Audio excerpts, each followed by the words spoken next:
Hey guys, what is up? This is Vrinder Singh and welcome to my YouTube channel Invest Carefully।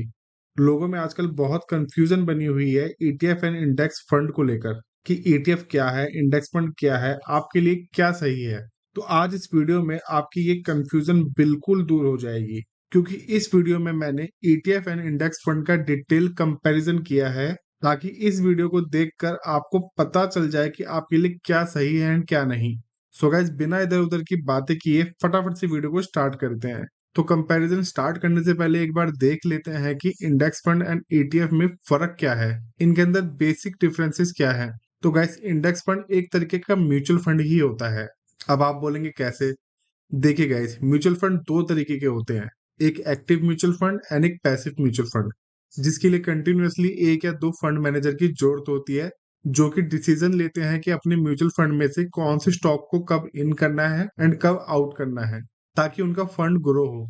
तो इसके अंदर उनकी expertise लगती है एंड उनको रेगुलर बेसिस पे इसको ट्रैक भी करते रहना होता है, इसलिए ये एक्टिव म्यूचुअल फंड होता है। एंड जो पैसिव म्यूचुअल फंड होता है वो होते हैं इंडेक्स फंड्स, जिसके अंदर रेगुलर बेसिस पे कोई फंड मैनेजर नहीं चाहिए होता, क्योंकि इसके अंदर बार बार कंपनीज को इन एंड आउट नहीं करना होता। इंडेक्स फंड सिर्फ और सिर्फ इंडेक्स को ट्रैक करते हैं। अगर इंडेक्स फंड निफ्टी 50 का है तो वो निफ्टी 50 की जो 50 कंपनीज है वो उसी सेम रेशियोज के अंदर इंडेक्स फंड में भी होंगी। तो इंडेक्स फंड एक तरीके का पैसिव म्यूचुअल फंड होता है। एंड अब बात आती है ETF की। ETF क्या है? ETF is like a stock. ETF को आपको उसी तरीके से बाय एंड सेल करना है जिस तरीके से आप किसी नॉर्मल स्टॉक को, किसी नॉर्मल कंपनी के स्टॉक को बाय या सेल करते हो। सो आई होप आपको अभी तक सब क्लियर हो गया होगा कि दोनों में क्या फर्क है। तो चलिए अब स्टार्ट करते हैं दोनों के बीच का कंपैरिजन। उसके लिए मैं एक इंडेक्स फंड एंड एक ETF फंड खोल लेता हूँ। ये देखिएगा, ये जो मेरी स्क्रीन पे लेफ्ट साइड पे है ये ICICI का निफ्टी 50 का इंडेक्स फंड है। एंड ये जो मेरी राइट साइड पे है ये ICICI का ही निफ्टी 50 का ETF है। एंड नाम से भी क्लियरली आपको समझ में आ ही रहा होगा। तो हमारा सबसे पहला जो कंपैरिजन है वो है एक्सपेंस रेशियो।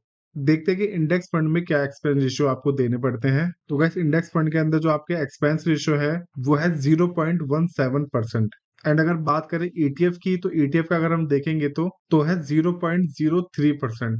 यहाँ पे ऑलमोस्ट 0.14% का फर्क है। आप अगर इंडेक्स फंड के थ्रू इन्वेस्ट करेंगे तो आपको 0.14% ज्यादा देना पड़ेगा। तो अब बात कर लेते हैं मिनिमम इन्वेस्टमेंट की। आपको मिनिमम इन्वेस्टमेंट कितनी करनी पड़ेगी? अगर हम बात करें इंडेक्स फंड की तो यहाँ पे क्लियरली मेंशन है कि आप मिनिमम 100 रुपीज से स्टार्ट कर सकते हैं। एंड अगर बात करें हम ETF की, तो यहाँ पे आपको जो इसका करंट प्राइस चल रहा है, जैसे कि आप किसी भी स्टॉक को बाय करते हैं उसकी क्वांटिटी के हिसाब से आपको यहाँ पे एटलीस्ट इसकी एक क्वांटिटी तो लेनी ही पड़ेगी, जो कि है 239.84। ये भी कोई ज्यादा नहीं है। सो गाइस, इसके बाद जो हमारा पॉइंट है वो है ब्रोकरेज चार्जेस। इंडेक्स फंड में आपको किसी भी तरीके की कोई भी ब्रोकरेज नहीं देनी। आप जिस तरीके से म्यूचुअल फंड में इन्वेस्ट करते हैं आप उसी तरीके से यहाँ पे इन्वेस्ट करेंगे। यहाँ पे आपको किसी भी तरीके का कोई भी ब्रोकरेज चार्जेस नहीं देना होता है। एंड अगर बात करें ETF की, इसके अंदर आपको इन्वेस्ट करने के लिए स्टॉक एक्सचेंज पे जाना पड़ेगा, वहीं पे जाके आप इसको बाय कर सकते हैं। तो आपको वहां पे ब्रोकरेज चार्जेस देने पड़ेंगे, हालांकि डिपेंड करता है आपके ब्रोकर के ऊपर। तो यहाँ पे आपको brokerage charges, exchange fees, stamp duty and GST, ये छोटी छोटी फीस आपको यहाँ पे लग सकती है। हालांकि ये कोई बहुत बड़ी फीस नहीं होती, बट फिर भी आप इसको कंसिडर कर सकते हैं। सो गाइज, इसके बाद हम बात करते हैं NAV की, नेट एसेट वैल्यू, यानी कि प्राइस। इंडेक्स फंड के अंदर आप जब भी इन्वेस्ट करेंगे आपको उस दिन के एंड ऑफ द डे पता चलेगा कि उसकी क्या NAV है, उसकी करंट NAV क्या है। बट ETF के अंदर आप लाइव देख सकते हैं कि उसकी करंट प्राइस क्या चल रही है। आपको जिस टाइम एंटर लेना है आप उस टाइम एंटर ले सकते हैं। तो यहाँ पे काफी ट्रांसपेरेंसी होती है, आपको आपका बाइंग प्राइस आपके सामने ही दिख रहा होता है। एंड अगर बात करें रिटर्न्स की, तो दोनों ही फंड्स इंडेक्स को ट्रैक कर रहे हैं, इंडेक्स को फॉलो कर रहे हैं। तो एट द एंड दोनों के रिटर्न सेम ही निकलेंगे, उसमें कोई फर्क नहीं होने वाला। एंड इसके बाद जो हमारा पॉइंट है वो है इन्वेस्टिंग थ्रू SIP। SIP के थ्रू आप सिर्फ और सिर्फ इंडेक्स फंड में ही इन्वेस्ट कर सकते हैं।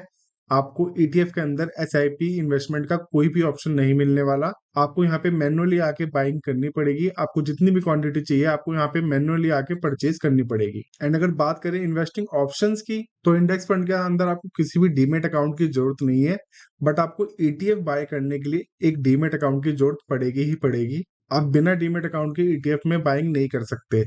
एंड अगर आप डीमेट अकाउंट लेंगे तो उसकी कुछ ना कुछ एनुअल मेंटेनेंस फीस भी हो सकती है। वैसे आजकल काफी ब्रोकर्स हैं जो कि कोई भी एनुअल मेंटेनेंस फीस चार्ज नहीं करते। तो ये डिपेंड करता है कि आप कौन सा ब्रोकर यूज कर रहे हैं या कौन सा ब्रोकर यूज करने वाले हैं।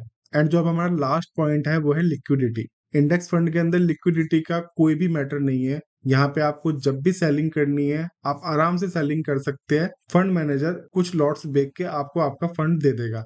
बट अगर आपको ईटीएफ के अंदर सेलिंग करनी है या बाइंग करनी है तो मैंने पहले ही बताया था कि ये एक तरीके का स्टॉक ही होता है। तो जब भी आप इसको सेल करना चाहेंगे तो ये जरूरी है कि उस सेम टाइम ऑफ पीरियड पे बायर भी होने जरूरी है। अगर बायर नहीं होंगे तो आप सेल कैसे करेंगे, या अगर सेलर नहीं होंगे तो आप इसको बाय कैसे करेंगे। आई होप गाइस आपको अब तक सब कुछ क्लियर हो गया होगा।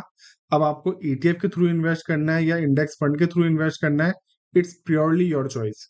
बट अगर फिर भी मैं आपको अपनी प्रेफरेंस बताऊं कि अगर मैं होता तो मैं इंडेक्स में किसके थ्रू इन्वेस्ट करता, इंडेक्स फंड के थ्रू या ईटीएफ के थ्रू, तो गाइस मैं इंडेक्स फंड के थ्रू ही इन्वेस्ट करता। क्योंकि गाइस एक्सपेंस रेशियो मैटर नहीं करता, ना ही ब्रोकेज फीस या ये सब चीजें मैटर करती है, क्योंकि ये काफी मिनिमम होती है। मैटर करता है डिसिप्लिन। इंडेक्स फंड के अंदर आप एसआईपी कर सकते हैं। आप हर महीने की एसआईपी अगर सेट कर देंगे तो वो उस डेट को आपके अकाउंट से डिडक्ट होके आपको अपने आप कुछ ना कुछ अलॉटमेंट हो जाएगी। बट अगर आप ईटीएफ के थ्रू मैनुअली इन्वेस्ट करेंगे तो हो सकता है कि मार्केट उस टाइम पे काफी ज्यादा अप ट्रेंड में हो एंड आप वेट करें कि कब मार्केट नीचे आए, कब मैं इसको बाय करूं, एंड ये करते करते आपका जो अमाउंट है जिसको आप इन्वेस्ट करना चाहते हैं वो खर्च हो जाए या कम हो जाए। तो गाइस अगर आप लॉन्ग टर्म के लिए इन्वेस्ट करना चाहते हैं तो आपको एसआईपी के थ्रू ही जाना चाहिए। क्योंकि जो भी आप अमाउंट डिसाइड करेंगे जो आप यहाँ पे इन्वेस्ट करना चाहते हैं वो ऑटोमेटिकली आपके अकाउंट से, आपके बैंक अकाउंट से डिडक्ट हो जाएगा एंड आपके इंडेक्स फंड में इन्वेस्ट हो जाएगा। एंड अगर आप उसको मैनुअली ही करेंगे ईटीएफ के थ्रू तो 10 में से 7 या 8 बार ही आप इन्वेस्ट कर पाएंगे, 2 या 3 बार आप चूक सकते हैं मार्केट बहुत ज्यादा अप ट्रेंड होने की वजह से या किसी और रीजन से। सो गाइस इस वीडियो में बस इतना ही। अगर आपको इस वीडियो से कुछ भी सीखने को मिला है तो इस वीडियो को लाइक कीजिए